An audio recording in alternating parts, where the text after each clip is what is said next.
ಆತ್ಮೀಯ ಆಕಾಶವಾಣಿ ಕಲಬುರಗಿಯ ಕೇಳುಗರೆ, ಇವತ್ತಿನ ಈ ಕಾರ್ಯಕ್ರಮದಲ್ಲಿ ಸಿಇಟಿ 2026ರ ಆಪ್ಷನ್ ಎಂಟ್ರಿ ಹೇಗೆ ಮಾಡುವುದು ಹಾಗೂ ಅದಕ್ಕೆ ಸಂಬಂಧಿಸಿದಂತೆ ಪ್ರಮುಖ ದಿನಾಂಕಗಳು ಏನು, ಹಾಗೆ ಕೋರ್ಸ್ ಅಥವಾ ಕಾಲೇಜನ್ನ ಆಯ್ಕೆ ಮಾಡುವಂತಹ ವಿಧಾನ ಹೇಗಿರುತ್ತೆ ಅನ್ನುವಂತಹ ವಿಷಯಗಳ ಕುರಿತು ಅರಿವು ಮೂಡಿಸುವಂತಹ ಪ್ರಯತ್ನವನ್ನ ಇದೀಗ ನಾವು ಮಾಡಲಿದ್ದೇವೆ. ನಾನು ಡಾಕ್ಟರ್ ಉಮರ್ ಫಾರೂಕ್ ಮೀರಾ ನಾಯಕ್. ಮೊದಲು ಸಿಇಟಿ 2026ರ ಪರೀಕ್ಷೆಯನ್ನ ಬರೆದಂತಹ, ಇದೀಗ ಮುಂದಿನ ಭವಿಷ್ಯದ ಕುರಿತು ಚಿಂತಿಸ್ತಾ ಇರುವಂತಹ ಎಲ್ಲ ಆತ್ಮೀಯ ವಿದ್ಯಾರ್ಥಿಗಳಿಗೆ ಅಭಿನಂದನೆಗಳನ್ನ ಮೊದಲಿಗೆ ಸಲ್ಲಿಸ್ತಾ ಇದ್ದೇವೆ. ಸಿಇಟಿ ಪರೀಕ್ಷೆ ಹೇಗಿರುತ್ತೆ, ತಯಾರಿ ಹೇಗೆ ನಡೆಸೋದು, ಯಾವೆಲ್ಲ ಕೋರ್ಸ್ಗಳಿಗೆ ಈ ಒಂದು ಪರೀಕ್ಷೆ ಮುಖಾಂತರ ಪ್ರವೇಶ ಪಡೆಯಬಹುದು ಅನ್ನುವಂತಹ ಮಾಹಿತಿಯನ್ನ ಈ ಹಿಂದೆ ಕಲಬುರಗಿಯ ಆಕಾಶವಾಣಿ ಕೇಂದ್ರದ ಮುಖಾಂತರ ತಮಗೆಲ್ಲ ಮಾಹಿತಿಯನ್ನ ಕೂಡ ನೀಡಲಾಗಿತ್ತು.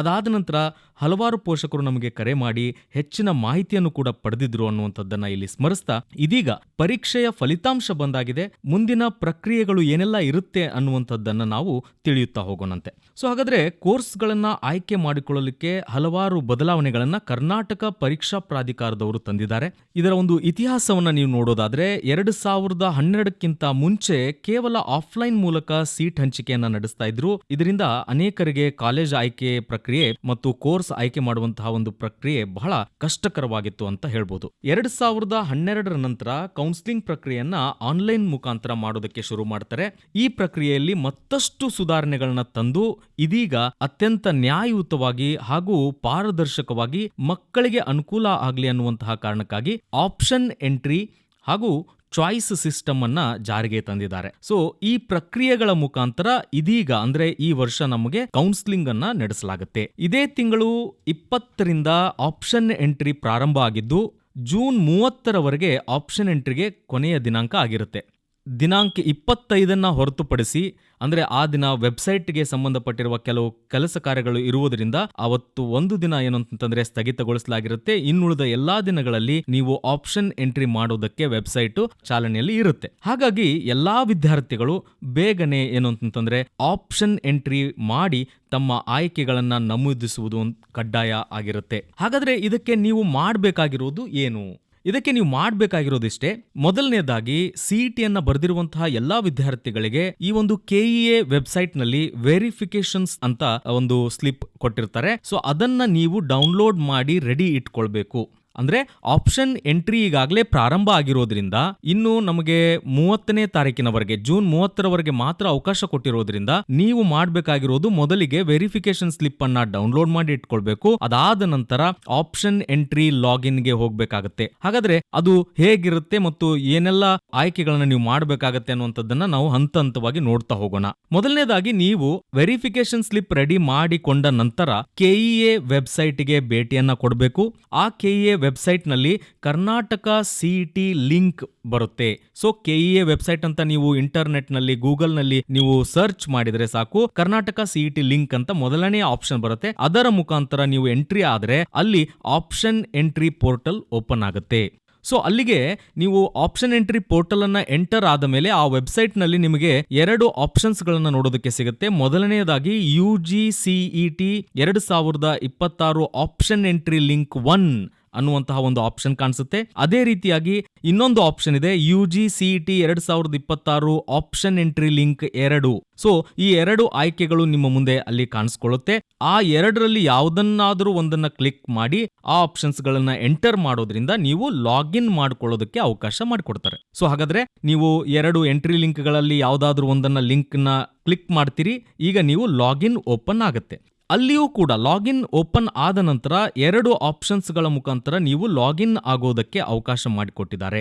ಏನೆಲ್ಲ ಅವಕಾಶಗಳು ಅಂತಂದ್ರೆ, ಮೊದಲನೆಯ ಅವಕಾಶ ಬಂದು ನಿಮ್ಮ ಬಳಿಯಲ್ಲಿ ಇರುವಂತಹ ವೆರಿಫಿಕೇಶನ್ ಸ್ಲಿಪ್ ಏನಿದೆ ಆ ವೆರಿಫಿಕೇಶನ್ ಸ್ಲಿಪ್ಪಿನ ಮೇಲೆ ಒಂದು QR ಕೋಡ್ ಅನ್ನ ಕೊಟ್ಟಿದ್ದಾರೆ. ಸೊ ಆ QR ಕೋಡ್ ಅನ್ನ ಸ್ಕ್ಯಾನ್ ಮಾಡುವುದರ ಮುಖಾಂತರ ನೀವು ಆಪ್ಷನ್ ಎಂಟ್ರಿಗೆ ಲಾಗಿನ್ ಮಾಡಬಹುದು, ಮೊದಲನೆಯ ಹಂತ. ಅಥವಾ ನಮಗೆ QR ಕೋಡ್ ಸ್ಕ್ಯಾನ್ ಮಾಡೋದಕ್ಕೆ ಆಗೋದಿಲ್ಲ, ನಮ್ಗೆ ಇನ್ನೊಂದು ಏನಾದರೂ ಆಯ್ಕೆ ಇದೆಯಾ ಅಂದ್ರೆ ಇನ್ನೊಂದು ಆಪ್ಷನ್ ಅನ್ನು ಕೂಡ ಕೊಟ್ಟಿದ್ದಾರೆ, ಸಿಇಟಿ ನಂಬರ್ ನ ಮುಖಾಂತರವೂ ಕೂಡ ನೀವು ಎಂಟ್ರಿ ಮಾಡಿಕೊಳ್ಳಬಹುದು. ಸೊ ಹಾಗಾದ್ರೆ ನಾವು 2 ವಿಧಾನಗಳನ್ನು ಕೂಡ ಈಗ ತಿಳಿದುಕೊಳ್ಳೋಣ. ಮೊದಲನೆಯದಾಗಿ QR ಕೋಡ್ ಸ್ಕ್ಯಾನ್ ಮಾಡುವ ಮುಖಾಂತರ ಹೇಗೆ ನಾವು ಎಂಟ್ರಿ ಮಾಡೋದು ಅಂತ. ಒಂದು ವೇಳೆ ನೀವು QR ಕೋಡ್ ಸ್ಕ್ಯಾನ್ ಮಾಡಿದರೆ ಅದು ನಿಮ್ಮ ವೆರಿಫಿಕೇಶನ್ ಸ್ಲಿಪ್ ಮೇಲಿರುತ್ತೆ. ನಿಮ್ಮ ರಿಜಿಸ್ಟರ್ಡ್ ಮೊಬೈಲ್ ನಂಬರ್ಗೆ ಒಂದು OTP ಯನ್ನ KEA ವೆಬ್ಸೈಟ್ ಕಳಿಸುತ್ತೆ. ಸೊ ಆ OTP ಯನ್ನ ನೀವು ವೆರಿಫೈ ಮಾಡಿದ ನಂತರ ಫೇಸ್ ಲಾಗಿನ್ಗೆ ಅವಕಾಶ ಮಾಡಿಕೊಟ್ಟಿದ್ದಾರೆ. ಸೊ ಅಲ್ಲಿ ಒಂದು ವೆಬ್ ಕ್ಯಾಮ್ ಇರುತ್ತೆ. ಆ ವೆಬ್ ಕ್ಯಾಮ್ ಮುಖಾಂತರ ನಿಮ್ಮ ಫೇಸ್ ಅನ್ನ ನೀವು ಅದಕ್ಕೆ ತೋರಿಸಬೇಕಾಗುತ್ತೆ. ಅದು ನಿಮ್ಮ ಫೇಸ್ ಅನ್ನ ರೆಕಗ್ನೈಸ್ ಮಾಡಿ ನಿಮಗೆ ಲಾಗಿನ್ಗೆ ಅವಕಾಶ ಕೊಡುತ್ತೆ. ಸೊ ಇದು ಮೊದಲನೆಯ ಹಂತ. ನೀವು ಮಾಡಬೇಕಾಗಿರೋದು ವೆರಿಫಿಕೇಶನ್ ಸ್ಲಿಪ್ ತಗೊಳ್ತೀರಿ, QR ಕೋಡ್ ಸ್ಕ್ಯಾನ್ ಮಾಡ್ತೀರಿ, ಆ ಮುಖಾಂತರ ಒಂದು OTP ನಿಮ್ಮ ಮೊಬೈಲ್ ನಂಬರ್ಗೆ ಬರುತ್ತೆ. ಆ OTP ಯನ್ನ ತೆಗೆದುಕೊಂಡು ನೀವೇನ್ ಮಾಡಬೇಕು, ಲಾಗಿನ್ ಮಾಡ್ತೀರಿ. ಅವಾಗ ಫೇಸ್ ಲಾಗಿನ್ ಅಂತ ಬರುತ್ತೆ. ನಿಮ್ಮ ಮುಖವನ್ನ ಅದು ಸ್ಕ್ಯಾನ್ ಮಾಡುತ್ತೆ. ಸ್ಕ್ಯಾನ್ ಮಾಡಿದ ನಂತರ ನಿಮಗೆ ಆಪ್ಷನ್ ಎಂಟ್ರಿ ಮಾಡೋದಕ್ಕೆ ಮೊದಲನೆಯ ಅವಕಾಶ ಸಿಗುತ್ತೆ. ಇನ್ನು ಎರಡನೆಯ ಅವಕಾಶ ಏನು ಅಂದ್ರೆ CET ನಂಬರ್ ಅನ್ನ ಎಂಟ್ರಿ ಮಾಡುವುದು. ಸೊ CET ನಂಬರ್ ಅನ್ನ ಎಂಟ್ರಿ ಮಾಡೋ ಮುಖಾಂತರ ಹೇಗೆ ಲಾಗಿನ್ ಮಾಡೋದು ಅಂದ್ರೆ, ನಿಮ್ಮ ವೆರಿಫಿಕೇಶನ್ ಸ್ಲಿಪ್ ನಲ್ಲಿ ಅಪ್ಲಿಕೇಶನ್ ನಂಬರ್ ಅನ್ನ ಕೊಟ್ಟಿರ್ತಾರೆ. ಸೊ ಆ ಅಪ್ಲಿಕೇಶನ್ ನಂಬರ್ ಅನ್ನ ಹಾಕಿ ಅದರ ಕೆಳಗಡೆ CET ನಂಬರ್ ಎಂಟ್ರಿ ಮಾಡ್ರಿ ಅಂತ ಕೇಳಿರ್ತಾರೆ. ಅದನ್ನು ಕೂಡ ಎಂಟ್ರಿ ಮಾಡ್ತೀರಿ. ನಿಮಗೆ ಮುಂದೆ 3 ಆಪ್ಷನ್ಸ್ ಗಳು ತೆರೆದುಕೊಳ್ಳುತ್ತೆ. ಒಂದು SMS, ವಾಟ್ಸ್ಆಪ್ ಮತ್ತು ಇಮೇಲ್ ಮುಖಾಂತರ 3 ಆಯ್ಕೆಗಳ ಮುಖಾಂತರ ನೀವು OTP ಯನ್ನ ಪಡೆಯಬಹುದು ಅಂತ ಅದು ತೋರಿಸುತ್ತೆ. ಸೊ ಹಾಗಾದ್ರೆ ನಿಮಗೆ ಯಾವುದು ಸರಿಯಾದ ವಿಧಾನ ಅನ್ನುವಂಥದ್ದನ್ನ ನೀವು ಆಯ್ಕೆ ಮಾಡ್ಕೊಳ್ಳಿ. ಉದಾಹರಣೆಗೆ ನಿಮ್ಮ ಹತ್ರ ಮೊಬೈಲ್ ಇದ್ರೆ SMS ಮುಖಾಂತರ ಅಂತ ಕ್ಲಿಕ್ ಮಾಡಿ, ವಾಟ್ಸ್ಆಪ್ ನಂಬರ್ ಸರಿಯಾಗಿದ್ರೆ ವಾಟ್ಸ್ಆಪ್ ಮುಖಾಂತರ ಅಂತ ಕ್ಲಿಕ್ ಮಾಡಿ, ಅಥವಾ ಇಮೇಲ್ ನಿಮ್ಗೆ ನೆನಪಿದ್ರೆ ಇಮೇಲ್ ಮುಖಾಂತರ ನೀವು OTP ಯನ್ನ ಪಡಿಬಹುದು. ಈ 3ರಲ್ಲಿ ಒಟ್ಟಾರೆ OTP ಯನ್ನ ಪಡೆದ ನಂತರ ಅದನ್ನ ನೀವು OTP ಎಂಟರ್ ಮಾಡ್ತೀರಿ. ಆಗ ನಿಮಗೆ ಮತ್ತೆ ಫೇಸ್ ಲಾಗಿನ್ ಓಪನ್ ಆಗುತ್ತೆ. ಸೊ ಮೊದಲನೇ ಆಯ್ಕೆಯಲ್ಲೂ ಫೇಸ್ ಲಾಗಿನ್ ಇತ್ತು, ಎರಡನೇ ಆಯ್ಕೆಯಲ್ಲೂ ಫೇಸ್ ಲಾಗಿನ್ ಇದೆ. ಸೊ ಫೇಸ್ ಅನ್ನ ರೆಕಗ್ನೈಸ್ ಮಾಡುತ್ತೆ ಕಂಪ್ಯೂಟರ್. ಅದಾದ ನಂತರ ನೀವು ಅಧಿಕೃತವಾಗಿ ಆಪ್ಷನ್ ಎಂಟ್ರಿ ಅವಕಾಶಕ್ಕೆ ತೆರೆದುಕೊಳ್ತೀರಿ. ಸೊ ಈಗ ನಿಮ್ಮ ಕಂಪ್ಲೀಟ್ ಡಿಟೇಲ್ ಇರುವಂತಹ ಒಂದು ಡ್ಯಾಶ್ ಬೋರ್ಡ್ ಓಪನ್ ಆಗುತ್ತೆ. ಸೊ ಅಂದ್ರೆ KEA ವೆಬ್ಸೈಟಿನ ಮೇಲೆ ನೀವು ಲಾಗಿನ್ ಆದ ನಂತರ ನಿಮ್ಮ ಕಂಪ್ಲೀಟ್ ಡೀಟೇಲ್ಸ್ ಅಂದ್ರೆ CET ಯ ಎಲ್ಲ ಮಾಹಿತಿ ಅದರಲ್ಲಿ ಇರುತ್ತೆ. ನೀವು ಎಷ್ಟು ಮಾರ್ಕ್ಸ್ ಗಳನ್ನ CET ಯಲ್ಲಿ ಪಡೆದಿದ್ದೀರಿ, ಯಾವೆಲ್ಲ ಕೋರ್ಸ್ಗಳಲ್ಲಿ ನಿಮಗೆ ಏನಂತಂದ್ರೆ ಏನೇನ್ ರ್ಯಾಂಕಿಂಗ್ ಬಂದಿದೆ ಅನ್ನುವಂಥದ್ದನ್ನು ಕೂಡ ಅದರಲ್ಲಿ ತಿಳಿಸಲಾಗಿರುತ್ತೆ. ಅದರ ಬಲಬದಿಯಲ್ಲಿ ಮೇಲ್ಗಡೆಗೆ ನಿಮಗೆ ಒಂದು ಆಪ್ಷನ್ ಎಂಟ್ರಿ ಫೀ ಲಿಂಕ್ ಅನ್ನುವಂತಹ ಒಂದು ಆಪ್ಷನ್ ಇರುತ್ತೆ. ಸೊ ಅಂದ್ರೆ ನೀವೀಗ ಆಪ್ಷನ್ ಎಂಟ್ರಿ ಮಾಡಬೇಕು, ನಿಮ್ಮ ಆಯ್ಕೆಯನ್ನ ಅವರಿಗೆ ತಿಳಿಸಬೇಕು ಅಂದ್ರೆ ಮೊದಲನೆಯದಾಗಿ ನೀವು ಫೀಸ್ ಕಟ್ಟಬೇಕು. ಹಾಗಾದ್ರೆ ಎಷ್ಟಿದೆ ಆಪ್ಷನ್ ಎಂಟ್ರಿಗೆ ಫೀಸ್ ಅಂದ್ರೆ ಎಲ್ಲರಿಗೂ ಕೂಡ 750 ರೂಪಾಯಿಗಳಿರುತ್ತೆ. ಸೊ ಈ 750 ರೂಪಾಯಿಗಳನ್ನ ಆನ್ಲೈನ್ ಪೇಮೆಂಟ್ ಮೆಥಡ್ ನ ಮುಖಾಂತರ ನೀವು ಏನು ಅಂತಂದ್ರೆ ಅಮೌಂಟ್ ಅನ್ನ ಬರೆಸಬೇಕಾಗುತ್ತೆ. ಬರೆಸಿದ ನಂತರ ನಿಮಗೆ ಒಂದು ಆಪ್ಷನ್ ವೆಬ್ಸೈಟ್ ನಲ್ಲಿ ಓಪನ್ ಆಗುತ್ತೆ. ಆ ಆಪ್ಷನ್ ಬಂದು ಕ್ಯಾಂಡಿಡೇಟ್ ಆಪ್ಷನ್ ಎಂಟ್ರಿ ಅಂತ ಒಂದು ಗ್ರೀನ್ ಮಾರ್ಕ್ ನಲ್ಲಿ ತೋರಿಸ್ತಾರೆ. ಅಂದ್ರೆ ಈಗ ಅಧಿಕೃತವಾಗಿ ನೀವು ನಿಮಗೆ ಬೇಕಾಗಿರುವ ಕಾಲೇಜುಗಳ ಆಯ್ಕೆಗೆ ಮುಂದೆ ಹೋಗಬಹುದು ಅನ್ನುವಂಥದ್ದು ಇದರಲ್ಲಿ ಸ್ಪಷ್ಟವಾಗಿ ಕಾಣಿಸುತ್ತೆ. ಇನ್ನು ಈ ಡ್ಯಾಶ್ ಬೋರ್ಡ್ ಓಪನ್ ಆದ ನಂತರ ಅಲ್ಲಿ ನಿಮಗೆ ಸೆಲೆಕ್ಟ್ ಡಿಸಿಪ್ಲಿನ್ ಅನ್ನುವಂತಹ ಒಂದು ಆಪ್ಷನ್ ಕಾಣಿಸ್ಕೊಳ್ಳುತ್ತೆ. ಅಲ್ಲಿ ನೀವು ಅದನ್ನ ಕ್ಲಿಕ್ ಮಾಡಿದ್ರಿ ಅಂದ್ರೆ ಆ ಬಾಕ್ಸಿನ ಕೆಳಗಡೆಗೆ ನಿಮಗೆ ಹಲವಾರು ಆಪ್ಷನ್ಸ್ ಗಳು ಬರ್ತಾ ಹೋಗುತ್ತೆ. ಅಂದ್ರೆ ಉದಾಹರಣೆಗೆ ನೀವು ಎಂಜಿನಿಯರಿಂಗ್ ತೆಗೆದುಕೊಳ್ಬೇಕು ಅಂತ ಅನ್ಕೊಂಡಿದ್ರೆ ಎಂಜಿನಿಯರಿಂಗ್ ಅಂತ ಇರುತ್ತೆ, ಮೆಡಿಕಲ್ ಇರುತ್ತೆ, ಅಗ್ರಿ ಇರುತ್ತೆ, ಫಾರ್ಮಾ ಅಂತ ಇರುತ್ತೆ, ಹೀಗೆ ಹಲವಾರು ಆಪ್ಷನ್ಸ್ ಗಳಿರ್ತವೆ. ನೀವು ಉದಾಹರಣೆಗೆ ಎಂಜಿನಿಯರಿಂಗ್ ಅಂತ ಸೆಲೆಕ್ಟ್ ಮಾಡಿದರೆ ನಿಮಗೆ ಮತ್ತೆ 2 ಆಪ್ಷನ್ಸ್ ಗಳು ತೆರೆದುಕೊಳ್ಳುತ್ತವೆ. ಮೊದಲನೇದು ಕೋರ್ಸ್ ವೈಸ್ ನೀವು ಕಾಲೇಜ್ಗಳನ್ನ ಆಯ್ಕೆ ಮಾಡಬಹುದು, ಅಥವಾ ಇನ್ನೊಂದು ಕಾಲೇಜ್ ವೈಸೇ ನೀವು ನಿಮಗೆ ಬೇಕಾಗಿರುವಂತಹ ಆಯ್ಕೆಯನ್ನ ಮಾಡಿಕೊಳ್ಬಹುದು. ಸೊ ಕೋರ್ಸ್ ವೈಸ್, ಇನ್ನೊಂದು ಕಾಲೇಜ್ ವೈಸ್ ಅನ್ನುವಂತಹ 2 ಆಪ್ಷನ್ಸ್ ಗಳು ಕಾಣಿಸುತ್ತೆ. ಸೊ ಇವುಗಳನ್ನ ನೀವು ಏನು ಅಂತಂದ್ರೆ ಕ್ಲಿಕ್ ಮಾಡುವುದರ ಮುಖಾಂತರ, ಫಾರ್ ಎಕ್ಸಾಂಪಲ್ ಕೋರ್ಸ್ ವೈಸ್ ನಾನು ಎಂಜಿನಿಯರಿಂಗ್ ನಲ್ಲಿ ಮೆಕ್ಯಾನಿಕಲ್ ಸೀಟೇ ಪಡ್ಕೋಬೇಕು, ನನಗೆ ಅದೇ ಕೋರ್ಸೇ ಬೇಕು ಅನ್ನೋಂತಾದ್ರೆ ಕೋರ್ಸ್ ಅನ್ನ ಸೆಲೆಕ್ಟ್ ಮಾಡ್ತೀರಿ ಮೆಕ್ಯಾನಿಕಲ್ ಅಂತ. ಸೊ ಮೆಕ್ಯಾನಿಕಲ್ ಇಂಜಿನಿಯರಿಂಗ್ ಅನ್ನ ಪ್ರೊವೈಡ್ ಮಾಡುವಂತಹ ಎಲ್ಲಾ ಕಾಲೇಜುಗಳ ಲಿಸ್ಟ್ ನಿಮಗೆ ಕಾಣಿಸುತ್ತೆ. ಅದರಲ್ಲಿ ನಿಮಗೆ ಬೇಕಾಗಿರುವ ಕಾಲೇಜುಗಳನ್ನ ಹಂತ ಹಂತವಾಗಿ ನೀವು ಆಯ್ಕೆ ಮಾಡಬಹುದು ಕ್ಲಿಕ್ ಮಾಡೋದ್ರ ಮುಖಾಂತರ. ಅಥವಾ ನಮಗೆ ಕೋರ್ಸ್ ಬೇಡ, ಕಾಲೇಜ್ ವೈಸ್ ಬೇಕು, ನಾನು ಈಗ ಕಲಬುರ್ಗಿಯಲ್ಲಿದ್ದೀನಿ, ಕಲಬುರ್ಗಿಯ ಸುತ್ತಮುತ್ತಿರುವಂತಹ ಕಾಲೇಜ್ನಲ್ಲೇ ನಾನು ಓದಬೇಕು ಅನ್ನೋದಾದ್ರೆ ಅಂತಹ ಕಾಲೇಜ್ಗಳ ಹೆಸರುಗಳು ಅಂದ್ರೆ ಕಾಲೇಜ್ ವೈಸ್ ಅಂತ ನೀವು ಸೆಲೆಕ್ಟ್ ಮಾಡಿದ್ರೆ ಆ ಕಾಲೇಜ್ಗಳೆಲ್ಲ ಹೆಸರುಗಳು ಕಾಣಿಸುತ್ತೆ. ಆ ಮುಖಾಂತರ ನೀವು ಕಾಲೇಜಿನ ಹೆಸರಿನ ಮುಖಾಂತರ ಆಪ್ಷನ್ ಎಂಟ್ರಿ ಮಾಡೋದಕ್ಕೆ ಮುಂದೆ ಹೋಗ್ಬೋದು. ಸೊ ಹೀಗೆ ನೀವು ಏನಂದ್ರೆ ಪ್ರಯಾರಿಟಿಯನ್ನ ಸೆಲೆಕ್ಟ್ ಮಾಡ್ತಾ ಹೋಗ್ಬೇಕಾಗತ್ತೆ. ಪ್ರತಿಯೊಂದು ಕಾಲೇಜ್ ಅಥವಾ ಕೋರ್ಸಿನ ಆಧಾರದ ಮೇಲೆ ನೀವು ಸೆಲೆಕ್ಟ್ ಮಾಡ್ತಾ ಹೋಗ್ತೀರಿ. ಸೆಲೆಕ್ಟ್ ಮಾಡಿದ ನಂತರ ಕೊನೆಯಲ್ಲಿ ಸೇವ್ ಅಂಡ್ ಸಬ್ಮಿಟ್ ಅನ್ನುವಂತಹ ಒಂದು ಆಪ್ಷನ್ ಇರುತ್ತೆ. ಆ ಒಂದು ಸೇವ್ ಅಂಡ್ ಸಬ್ಮಿಟ್ ಅನ್ನ ನೀವು ಕೊಡಲೇಬೇಕು ಕಡ್ಡಾಯವಾಗಿ. ಇಲ್ಲದೆ ಹೋದ್ರೆ ಇದುವರೆಗೂ ನೀವು ಮಾಡಿರುವಂತಹ ಏನು ಪ್ರಯತ್ನ ಇದೆ ಅದು ಯಾವುದು ಕೂಡ ಸೇವ್ ಆಗಿರೋದಿಲ್ಲ. ಸೊ ಹಾಗಾಗಿ ಕೋರ್ಸ್ ಸೆಲೆಕ್ಟ್ ಮಾಡ್ತೀರಿ ಅಥವಾ ಕಾಲೇಜ್ ವೈಸ್ ಕೂಡ ನೀವು ಸೆಲೆಕ್ಟ್ ಮಾಡಬಹುದು. ಸೊ ಸೆಲೆಕ್ಟ್ ಮಾಡಿ ನಿಮ್ಮ ಒಂದು ಪ್ರಯಾರಿಟಿ ಆಧಾರದ ಮೇಲೆ ಲಿಸ್ಟ್ ಅನ್ನ ಮಾಡಿಕೊಂಡು ಇಟ್ಕೊಳ್ತೀರಿ. ಹೀಗೆ ಎಷ್ಟು ಬೇಕು ಅಷ್ಟು ಪ್ರಯಾರಿಟಿ ಅನ್ನ ನೀವು ಕೊಡಬಹುದು. ಸೊ ಇದೊಂದು ಒಳ್ಳೆಯ ಅವಕಾಶವನ್ನ KEA ಅವರು ನಮಗೆ ಪ್ರೊವೈಡ್ ಮಾಡಿದ್ದಾರೆ ವಿದ್ಯಾರ್ಥಿಗಳಿಗೆ ಅನುಕೂಲ ಆಗಲಿ ಅನ್ನೋ ಕಾರಣಕ್ಕೆ. ನೀವು ಆಪ್ಷನ್ ಎಂಟ್ರಿ ಮಾಡದ ಹೊರತು ನಿಮಗೆ CET ಯಲ್ಲಿ ಸೆಲೆಕ್ಷನ್ ಮಾಡ್ಕೊಳ್ಳೋದಕ್ಕೆ, ಕಾಲೇಜನ್ನು ಸೆಲೆಕ್ಟ್ ಮಾಡೋದಕ್ಕೆ ಅವಕಾಶ ಇಲ್ಲ. ಸೊ ಹಾಗಾಗಿ ಆಪ್ಷನ್ ಎಂಟ್ರಿ ಬಹಳ ಇಂಪಾರ್ಟೆಂಟ್ ಆಗಿರುತ್ತೆ. ಹಾಗಾಗಿ ಬೇಗನೆ ಈ ಒಂದು ಕಾರ್ಯಕ್ಕೆ ನೀವೆಲ್ಲ ಬೇಗನೆ ನೀವೇನಂತಂದ್ರೆ ಕಾರ್ಯತತ್ಪರರಾಗಬೇಕು. ಕೆಲವೊಂದಿಷ್ಟು ವಿದ್ಯಾರ್ಥಿಗಳಿಗೆ ಒಂದಿಷ್ಟು ಸಮಸ್ಯೆಗಳಿರುತ್ತೆ. ಏನು, ನಾನು ಎಷ್ಟು ಕಾಲೇಜ್ಗಳನ್ನ ಆಯ್ಕೆ ಮಾಡ್ಕೊಳ್ಬಹುದು? ನಿಮಗೆ ಎಷ್ಟು ಬೇಕೋ ಅಷ್ಟು ಕಾಲೇಜ್ಗಳನ್ನ ಆಯ್ಕೆ ಮಾಡ್ಕೋಬಹುದು. ಉದಾಹರಣೆಗೆ ಒಂದು 100 ಕಾಲೇಜ್ಗಳು ಬೇಕಾ? ಎಸ್, 100 ಕಾಲೇಜ್ಗಳನ್ನ ನೀವು ಪ್ರಯಾರಿಟಿಯನ್ನ ಕೊಡಬಹುದು. ಸೊ ನೀವು ಯಾವುದೇ ಕೋರ್ಸ್ ಅಥವಾ ಕಾಲೇಜ್ ಈಗ ಅಕಸ್ಮಾತ್ ನೀವು ಸೆಲೆಕ್ಟ್ ಮಾಡಿರುವಂತಹ ಒಂದು ಇದರಲ್ಲಿ ನಿಮ್ಗೆ ಆ ಕೋರ್ಸ್ ಬೇಡ, ಕಾಲೇಜ್ ಬೇಡ ಅನಿಸ್ತಂದ್ರೆ ನೀವು ಅದನ್ನ ಡಿಸೆಲೆಕ್ಟ್ ಕೂಡ ಮಾಡಬಹುದು, ಅಥವಾ ಪ್ರಯಾರಿಟಿ ಲಿಸ್ಟ್ ನಲ್ಲಿ 0 ಅಂತ ಟೈಪ್ ಮಾಡಿದ್ರೆ ಸಾಕು, ಆ ಕಾಲೇಜ್ ಡಿಲೀಟ್ ಆಗಿ ಹೋಗುತ್ತೆ. ಸೊ ಪ್ರಯಾರಿಟಿ ಆಯ್ಕೆ ಮಾಡುವಾಗ ಏನಾದ್ರೂ ಒಂದು ಮಾನದಂಡವನ್ನ ನೀವು ಇಟ್ಕೊಂಡು ಆಯ್ಕೆ ಮಾಡುವುದು ಇಲ್ಲಿ ಉತ್ತಮ. ಹಾಗಾದ್ರೆ ಹೇಗೆ?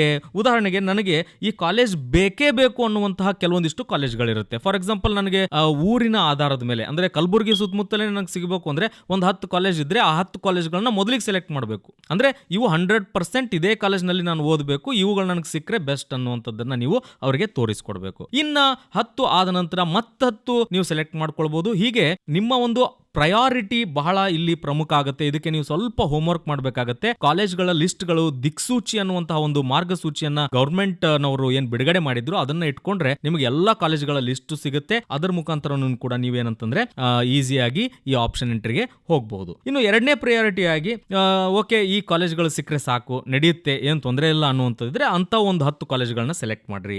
ಅದೇ ರೀತಿ ಹೀಗೆ ನೀವು 3ನೇ ಆಪ್ಷನ್, 4ನೇ ಆಪ್ಷನ್, ಈ ತರ ನಿಮಗೆ ಎಷ್ಟು ಬೇಕೋ ಅಷ್ಟು ಪ್ರಯಾರಿಟಿ ಕಾಲೇಜ್ಗಳನ್ನ ಸೆಲೆಕ್ಟ್ ಮಾಡಿಕೊಳ್ಳಬಹುದು. ಸೊ ಅದಕ್ಕೆ ನೀವು ಸರಿಸುಮಾರು ಒಂದು 100 ಆದ್ರೂ ಮಿನಿಮಮ್ ಮಾಡಿದ್ರೆ ಬಹಳ ಉತ್ತಮ. ಯಾಕಂದ್ರೆ ಈ 100ರಲ್ಲಿ ಯಾವ್ದಾದ್ರೂ ಒಂದು ಕಾಲೇಜ್ ನಿಮಗೆ ಸಿಕ್ಕೇ ಸಿಗುತ್ತೆ ಅನ್ನುವಂಥದ್ದು. ಅಕಸ್ಮಾತ್ ನೀವು ಆ ಕಾಲೇಜನ್ನ ಪಟ್ಟಿ ಮಾಡದೆ ಹೋದರೆ ನಿಮಗೆ ಕಾಲೇಜ್ಗಳು ಅಲಾಟ್ ಆಗೋದಿಲ್ಲ. ಸೊ ಹಾಗಾಗಿ ದಯವಿಟ್ಟು ಈ ವಿಷಯದಲ್ಲಿ ನೀವೇನಂತಂದ್ರೆ ಎಚ್ಚರಿಕೆಯನ್ನ ವಹಿಸಬೇಕಾಗಿರುವಂಥದ್ದು.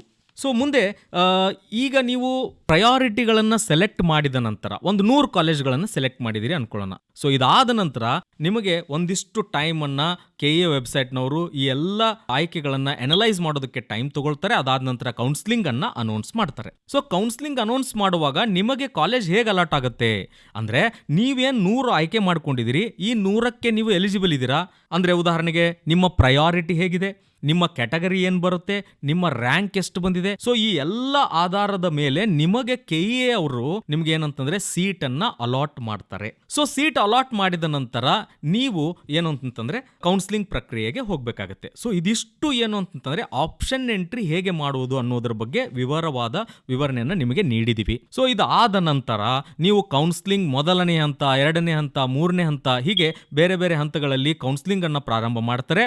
ಆಗಲೂ ಕೂಡ ನೀವು ಈ ಪ್ರಯಾರಿಟಿ ಲಿಸ್ಟ್ ಅನ್ನ ಚೇಂಜ್ ಮಾಡಬಹುದು. ಚೇಂಜ್ ಮಾಡಬಹುದು ಇನ್ ದ ಸೆನ್ಸ್, ನೀವೇನ್ 100 ಕಾಲೇಜ್ಗಳನ್ನ ಸೆಲೆಕ್ಟ್ ಮಾಡಿದಿರಿ, ಅದೇ ಕಾಲೇಜ್ಗಳಲ್ಲೇ ನಿಮ್ಮ ಪ್ರಯಾರಿಟಿ, ಈಗ 10ನೇ ಕಾಲೇಜ್ ಹಾಕಿರ್ತೀರಿ, ಯಾವುದೋ ಒಂದು ಕಾಲೇಜ್, ಈಗ ನನಗೆ ಅದು ಮೊದಲನೇದೇ ಬೇಕು ಅಂತಂದ್ರೆ ನೀವು 10ಅನ್ನ ಒಂದಾಗಿ ಬದಲಾವಣೆ ಮಾಡಬಹುದು.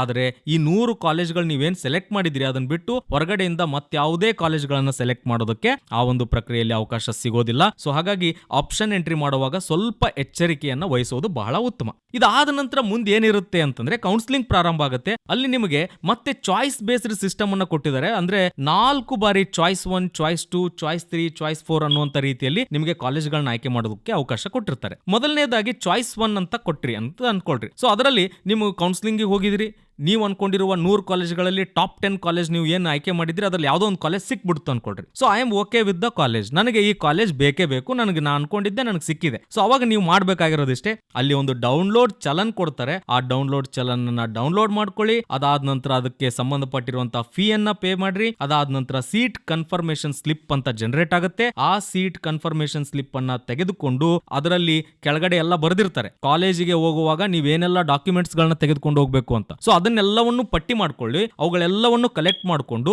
ಈಗ ಈ ಎಲ್ಲ ದಾಖಲೆಗಳನ್ನ ಇಟ್ಕೊಂಡು ನಿಮ್ಗೆ ಯಾವ ಕಾಲೇಜ್ ಅಲಾಟ್ ಆಗಿದೆ ಆ ಕಾಲೇಜಿಗೆ ಹೋಗಿ ಅಡ್ಮಿಷನ್ ಅನ್ನ ಪಡೆದುಕೊಳ್ತೀರಿ. ಸೊ ಚಾಯ್ಸ್ 1 ನಲ್ಲಿ ಆಯ್ಕೆ ಆಗಿರುವಂತಹ ಎಲ್ಲ ಕಾಲೇಜ್ಗಳನ್ನ ಈ ರೀತಿ ಆಯ್ಕೆ ಮಾಡ್ಕೊಳ್ತೀರಿ. ಮೊದಲನೇ ಚಾಯ್ಸ್ ನಲ್ಲಿ ನಿಮಗೆ ಸೆಲೆಕ್ಟ್ ಆಗಿ ನೀವು ಡೌನ್ಲೋಡ್ ಮಾಡ್ಕೊಂಡು ಫೀ ಪೇ ಮಾಡ್ಬಿಟ್ರಿ ಅಂದ್ರೆ ಅಲ್ಲಿಗೆ ನಿಮ್ಮ ಅಕೌಂಟ್ ಫ್ರೀಸ್ ಆಗುತ್ತೆ. ಮುಂದೆ ಇನ್ 3 ಅವಕಾಶಗಳೇನಿದೆ ಅಲ್ಲಿ ಹೋಗೋದಕ್ಕೆ ನಿಮಗೆ ಅವಕಾಶ ಇರೋಲ್ಲ. ಅಕಸ್ಮಾತ್ ನನಗೆ ಚಾಯ್ಸ್ 1 ನಲ್ಲಿ ಸಿಕ್ಕಿರೋದು ಸ್ಯಾಟಿಸ್ಫೈಡ್ ಇಲ್ಲ, ನಾನು ಚಾಯ್ಸ್ 2 ಹೋಗ್ತೀನಿ ಅಂತಂದ್ರೆ ಅಲ್ಲಿಗೆ ನೀವು ಚಾಯ್ಸ್ 2 ಹೋಗ್ಬೋದು. ಅಲ್ಲಿ ಸರಿಸುಮಾರು 100 ಆಪ್ಷನ್ಸ್ ಗಳನ್ನ ನೀವು ಕೊಟ್ಟಿದ್ದೀರಿ ಅನ್ಕೊಳ್ಳಿ, 100 ಕಾಲೇಜ್ಗಳನ್ನ ಕೊಟ್ಟಿದ್ದೀರಿ, ಅದರಲ್ಲಿ ನಿಮ್ಗೆ 50ನೇ ಕಾಲೇಜ್ ಸಿಕ್ತು. ಆದ್ರೂ ಕೂಡ ನಿಮಗೆ ಖುಷಿ ಇಲ್ಲ, ನನಗೆ 30ನೇ ಕಾಲೇಜ್ ಸಿಗಬೇಕಿತ್ತು, ನಾನು ಅನ್ಕೊಂಡಿರುವ 20ನೇ ಕಾಲೇಜ್ ನನಗೆ ಸಿಗಬೇಕಾಗಿತ್ತು ಅಂತಂದ್ರೆ ನೀವು ಚಾಯ್ಸ್ ಟು ಎಂಟ್ರಿ ಮಾಡಿದ್ರೆ 50ರ ನಂತರದ ಎಲ್ಲಾ ಕಾಲೇಜ್ಗಳು ಡಿಲೀಟ್ ಆಗ್ಬಿಡುತ್ತೆ. ಈಗ ಫಾರ್ ಎಕ್ಸಾಂಪಲ್ ನೀವು ಕೌನ್ಸಿಲಿಂಗ್ ಹೋಗಿದ್ದೀರಿ, 50ನೇ ಕಾಲೇಜ್ ಸಿಕ್ಕಿದೆ 2ನೇ ಆಪ್ಷನ್ ಅಲ್ಲಿ, ಆದ್ರೆ ನಿಮ್ಗೆ ಅದು ಇಂಟ್ರೆಸ್ಟ್ ಇಲ್ಲ. ಹಾಗಾದ್ರೆ ಅಲ್ಲಿಗೆ ನೀವು ಚಾಯ್ಸ್ 3 ಅಂತ ಸೆಲೆಕ್ಟ್ ಮಾಡ್ಕೊಂಡ್ರಿ ಅಂದ್ರೆ 50ರಿಂದ ಮುಂದಿರುವ ಅಂದ್ರೆ 100ರವರೆಗೆ ನೀವೇನ್ ಕೊಟ್ಟಿದ್ರಿ ಅವೆಲ್ಲ ಡಿಲೀಟ್ ಆಗಿ ಹೋಗುತ್ತೆ. 50ರ ಮೇಲಿನ ಕಾಲೇಜ್ಗಳು ಮಾತ್ರ ನಿಮಗೆ ಉಳಿದುಕೊಳ್ಳುತ್ತೆ ಮುಂದಿನ ರೌಂಡಿನ ಕೌನ್ಸಿಲಿಂಗಿಗೆ. ಓಕೆ, ಈಗ ನೀವು ಚಾಯ್ಸ್ 3 ಅಂತ ಕೊಟ್ಟಾಗ 50ನೇ ಕಾಲೇಜ್ ಏನಾಯ್ತು, ಆ ಕಾಲೇಜ್ ಅಕಸ್ಮಾತ್ ಚಾಯ್ಸ್ 3ಕ್ಕೆ ಹೋಗಿರ್ತೀರಿ, ಆ ಚಾಯ್ಸ್ 3ಕ್ಕೆ ಹೋದಾಗ ನಮಗೆ ಯಾವ್ದಾದ್ರು ಕಾಲೇಜ್ ಸಿಗದೆ ಹೋದ್ರೆ ಏನ್ ಮಾಡೋದು, ನನ್ನನ್ನೇನಾದ್ರು ಈ ಪ್ರಕ್ರಿಯೆಯಿಂದ ಹೊರಗಡೆ ಹಾಕ್ತಾರಂದ್ರೆ ಇಲ್ಲ, ನೀವು 50ನೇ ಕಾಲೇಜ್ ನಿಮ್ಮ ಅಕೌಂಟ್ ನಲ್ಲೇ ಇರುತ್ತೆ, ನೀವು ಕಾಲೇಜಿಗೆ ಹೋಗಿ ಅಡ್ಮಿಷನ್ ಕೂಡ ಮಾಡಬಹುದು. ಆದ್ರೆ ವೇಟ್ ಮಾಡ್ತಾ ಇದ್ದೀರಿ 3ನೇ ಒಂದು ಕೌನ್ಸಿಲಿಂಗ್ ಪ್ರಕ್ರಿಯೆಯಲ್ಲಿ. ನನಗೆ ಬೇಕಾಗಿರೋ ಸೀಟ್ ಸಿಕ್ಕರೆ ಓಕೆ, ಇಲ್ಲದೆ ಇದ್ರೆ ಚಾಯ್ಸ್ 2ರಲ್ಲಿ ನಿಮಗೆ 50ನೇ ಕಾಲೇಜ್ ಸಿಕ್ಕಿತ್ತು, ಆ ಕಾಲೇಜ್ಗೆ ಕಡ್ಡಾಯವಾಗಿ ಹೋಗಿ ಅಡ್ಮಿಷನ್ ಮಾಡಲೇಬೇಕಾಗತ್ತೆ. ಓಕೆ, ಸೊ ಹೀಗೆ ಚಾಯ್ಸ್ 3ನಲ್ಲಿ ಮತ್ತೆ ನೀವು ಬಂದಾಗ 50ನೇ ಕಾಲೇಜ್ ನಿಮ್ಗೆ 2ರಲ್ಲಿ ಸಿಕ್ಕಿತ್ತು, 3ನೇ ಚಾಯ್ಸ್ ನಲ್ಲಿ ಬಂದಾಗ ನಿಮ್ಗೆ 80ನೇ ಕಾಲೇಜ್ ಸಿಕ್ಕರೆ ಅವಾಗ್ಲೂ ಕೂಡ ನಿಮಗೆ ಸ್ಯಾಟಿಸ್ಫೈ ಇಲ್ಲ ಅಂದ್ರೆ ನೀವು ಮುಂದಕ್ಕೆ 4ನೇ ಆಪ್ಷನ್ಗೂ ಕೂಡ ಹೋಗಬಹುದು. ಅಂದ್ರೆ ಚಾಯ್ಸ್ 4 ಅಂತ ಸೆಲೆಕ್ಟ್ ಮಾಡಿ ಬಿಟ್ಬಿಡಬಹುದು, ಈ ಕೌನ್ಸಿಲಿಂಗ್ ಇಂದ ಎದ್ದು ಬಿಡಬಹುದು. ಸೊ ಅಲ್ಲಿಗೆ ಏನಾಗುತ್ತೆ ಅಂದ್ರೆ 80ನೇ ಕಾಲೇಜ್ ಒಂದನ್ನ ಡಿಲೀಟ್ ಮಾಡಿ ಇನ್ನು ಉಳಿದಿರೋ ಎಲ್ಲಾ ಕಾಲೇಜು ಅದರಲ್ಲಿ ಇರುತ್ತೆ. ಸೊ 80ನೇ ಕಾಲೇಜ್ ನಿಮ್ಗೆ ಯಾವ ಕಾಲೇಜ್ 3ನೇ ಸುತ್ತಿನಲ್ಲಿ ಸಿಕ್ಕಿತ್ತು ಅದು ನಿಮಗೆ ಬೇಡ ಅಂದ್ರೆ ಅದನ್ನ ಒಂದನ್ನ ಡಿಲೀಟ್ ಮಾಡಿ ಇನ್ನು ಉಳಿದಿದ್ದೆಲ್ಲವನ್ನು ಕೂಡ ನಿಮ್ಮ ಅಕೌಂಟಿನಲ್ಲೇ ಅವರು ನಿಮ್ಮ ಒಂದು ಏನ್ ಬ್ಯಾಸ್ಕೆಟ್ ನಲ್ಲೇ ಉಳಿಸ್ತಾರೆ. ಸೊ ಉಳಿದ 99 ಕಾಲೇಜ್ಗಳು ಮುಂದಿನ ಹಂತದ ಅಂದ್ರೆ ಕೊನೆಯ ಹಂತದ ಪ್ರಕ್ರಿಯೆಯಲ್ಲಿ ನಿಮಗೆ ಸಿಕ್ಕರೆ ನೀವು ಅವುಗಳನ್ನ ತೆಗೆದುಕೊಳ್ಬಹುದು. ಇನ್ನು ಚಾಯ್ಸ್ 4 ಅಂತ ಏನಿದೆ ಅಲ್ಲಿ ಏನು ಅಂತಂದ್ರೆ ನೀವು ಈ ಸಿಇಟಿಯ ಮುಖಾಂತರ ಏನೇ ಪ್ರಯತ್ನ ಮಾಡಿ ಒಳಗಡೆ ಹೋಗ್ಬೇಕು ಅನ್ಕೊಂಡ್ರು ಕೂಡ ನಿಮ್ಗೆ ಆಗ್ತಾ ಇಲ್ಲ, ನೀವು ಅನ್ಕೊಂಡಿರೋ ಕಾಲೇಜ್ ಸಿಗ್ತಾ ಇಲ್ಲ, ನೀವು ಬೇರೆ ಎಕ್ಸಾಮ್ಸ್ ಗಳನ್ನ ಬರ್ದಿದ್ರಿ ಅಥವಾ ಬೇರೆ ಮ್ಯಾನೇಜ್ಮೆಂಟ್ ಸೀಟ್ ನಲ್ಲಿ ಒಳಗಡೆ ಹೋಗ್ಬೇಕಂತ ಪ್ರಯತ್ನ ಮಾಡಿ ಯಾವ್ದೋ ಕಾಲೇಜ್ ಸಿಕ್ಕಿದೆ ಅನ್ಕೊಳ್ಳಿ. ಸೊ ಅಂತವ್ರು ಏನ್ ಮಾಡಬಹುದು, ಚಾಯ್ಸ್ 4 ಅಂತ ಸೆಲೆಕ್ಟ್ ಮಾಡಿ ನಾನು ಈ ಒಂದು ಪ್ರಕ್ರಿಯೆಯಿಂದ ಎಕ್ಸಿಟ್ ಆಗ್ತೀನಿ ಅಂತ ಹೊರಗಡೆ ಬಂದು ಬಿಡಬಹುದು. ಸೊ ಅಲ್ಲಿಗೆ ಯಾರು ಏನ್ 100 ಕಾಲೇಜ್ ಸೆಲೆಕ್ಟ್ ಮಾಡಿದ್ರೆ ಅವೆಲ್ಲ ಕಾಲೇಜ್ಗಳು ಡಿಲೀಟ್ ಆಗುತ್ತೆ, ಇನ್ನುಳಿದವರಿಗೆ ಅವಕಾಶ ಸಿಗುತ್ತೆ. ಸೊ ಹೀಗೆ ಚಾಯ್ಸ್ 1, 2, 3, 4 ಬಾರಿ ನೀವು ಕಾಲೇಜ್ ನಿಮ್ಮ ಒಂದು ಕೌನ್ಸಿಲಿಂಗ್ ಪ್ರಕ್ರಿಯೆಯಲ್ಲಿ ಭಾಗಿ ಆಗಬಹುದು. ಸೊ ಒಟ್ಟಾರೆ ಇದರ ಉದ್ದೇಶ ಏನು ಅಂತಂದ್ರೆ ಮಕ್ಕಳಿಗೆ ಯಾವುದೇ ಗೊಂದಲಗಳಾಗಬಾರದು. ಈ ಎಲ್ಲ ಚಾಯ್ಸ್ಗಳನ್ನ ಕೊಡ್ತಾ ಇರೋ ಉದ್ದೇಶ, ಮೊದಲನೇ ಬಾರಿ ಖುಷಿ ಇಲ್ಲ ನನಗೆ ಆ ಕಾಲೇಜ್ ಬೇಡ, 2ನೇ ಬಾರಿ ಇಲ್ಲ ಅಂದ್ರೆ 3ನೇ ಬಾರಿ ಸಿಗುತ್ತೆ, 3ನೇ ಬಾರಿ ಇಲ್ಲ ಅಂದ್ರೆ 4ನೇ ಬಾರಿ ಆದ್ರೂ ನಿಮಗೆ ನೀವು ಅನ್ಕೊಂಡಿರೋ ಕಾಲೇಜ್ ಸಿಗಬಹುದು, ವೇಟ್ ಕೂಡ ಮಾಡಬಹುದು ಅನ್ನುವಂಥದ್ದು ಈ ಒಂದು ಎಲ್ಲ ಪ್ರಕ್ರಿಯೆಯ ಉದ್ದೇಶ ಆಗಿರುತ್ತೆ. ಹಾಗಾಗಿ ವಿದ್ಯಾರ್ಥಿಗಳೇ ನಿಮಗೆ ತಿಳಿಸೋದಿಷ್ಟೇ, ಮೊದಲನೇದಾಗಿ ನೀವು 30ನೇ ತಾರೀಕಿನ ಒಳಗಡೆ ಆಪ್ಷನ್ ಎಂಟ್ರಿ ಮಾಡಬೇಕು.